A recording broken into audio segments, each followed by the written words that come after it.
وإلى مدين أخاهم شعيبا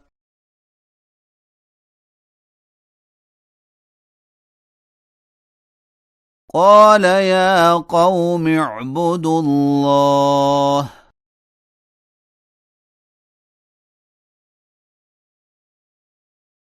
ما لكم من إله غيره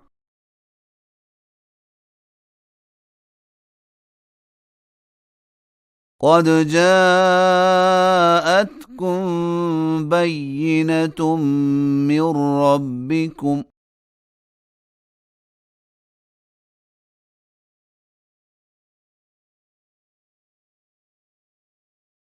فأوفوا الكيل والميزان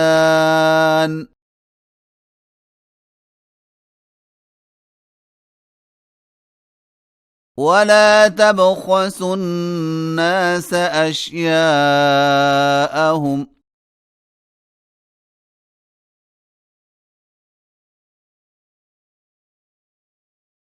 ولا تفسدوا في الأرض بعد إصلاحها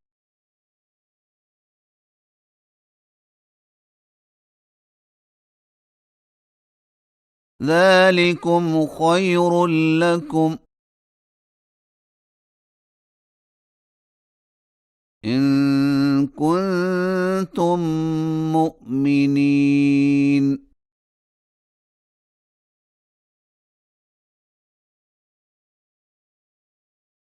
ولا تقعدوا بكل صراط توعدون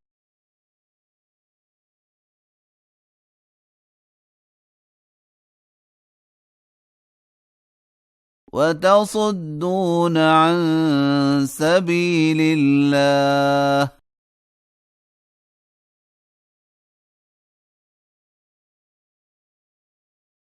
من آمن به وتبغونها عوجا واذكروا إذ كنتم قليلا فكثركم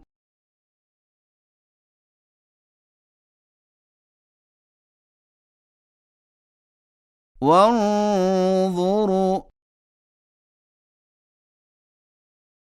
كيف كان عاقبة المفسدين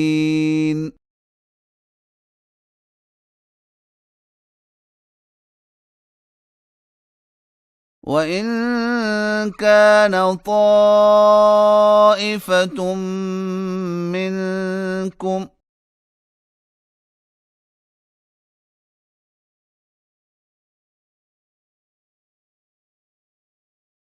آمنوا بالذي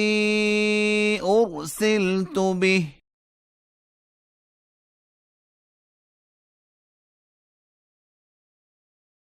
وطائفة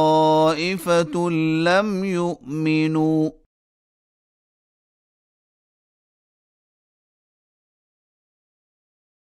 فاصبروا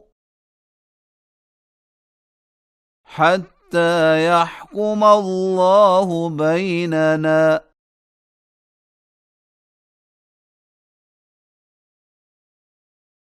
وهو خير الحاكمين